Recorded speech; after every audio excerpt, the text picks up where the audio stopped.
Welcome back to my YouTube channel Pawanj Kishan Adda. आप सभी लोगों का मेरे यूट्यूब चैनल पवनज किशन अड्डा में बहुत बहुत स्वागत है। आज हम बात करने जा रहे हैं अलंकार का ही टॉपिक है, एक पार्ट है भ्रांतिमान अलंकार। चलिए देखते हैं क्या होता है भ्रांतिमान अलंकार, उसकी परिभाषा देखते हैं और उदाहरण देखते हैं जिससे अच्छे से समझ में आए हम लोगों को। कॉम्पिटेटिव एग्जाम के दृष्टिकोण से बहुत इम्पोर्टेंट है ये आपका भ्रांतिमान अलंकार, जो कि किसी न किसी एग्जाम में आ जाता है, इसलिए आप लोगों को समझना बहुत जरूरी है। चलिए बात करते हैं परिभाषा की। जहां पर समानता के कारण किसी वस्तु में अन्य वस्तु का भेद हो, वहां पे भ्रांतिमान अलंकार होता है।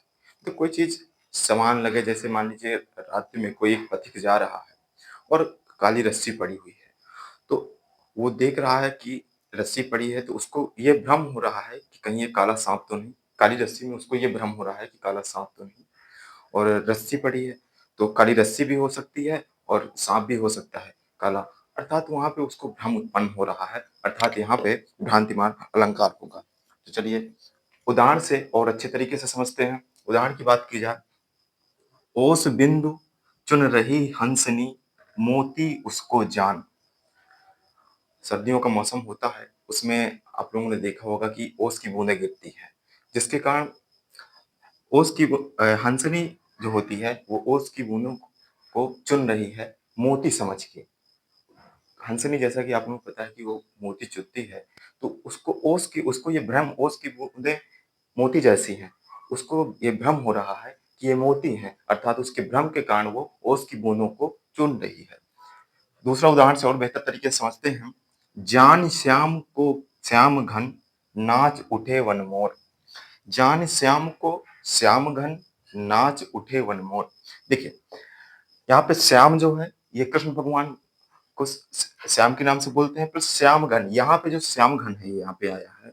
यहाँ पे श्याम का मतलब होता है काला, और घन मीन्स बादल, काले बादल। नाच उठे वन मोर, पहले अर्थ समझना बहुत जरूरी है।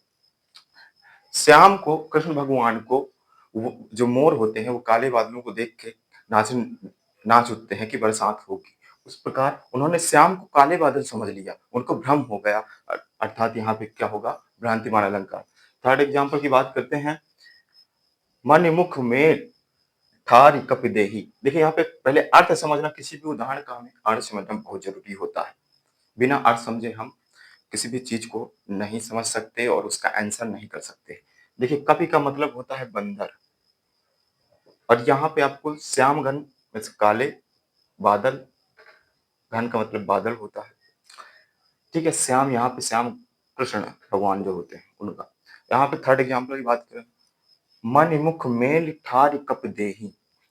जैसे ये पंक्ति जो ली गई है रामायण से ली गई है, उसमें क्या हुआ था कि जब रावण का वध करके भगवान वापस लौट रहे थे, तब उन्होंने खुशी होकर जो बंदर सेना थी उसको उनको उन्होंने उपहार दिया था, सोना चांदी उपहार दिया था। तो उसको वो लोग, उनको ये भ्रम था कि ये खाने वाली चीजें हैं, इसलिए वो लोग खा रहे थे, अपने मुंह में डाल रहे थे। फिर जब उनको अच्छा टेस्ट अच्छा नहीं लगा, वो समझ में आया कि ये खाने वाली चीज नहीं है, तो वो फिर नीचे फेंक दिए।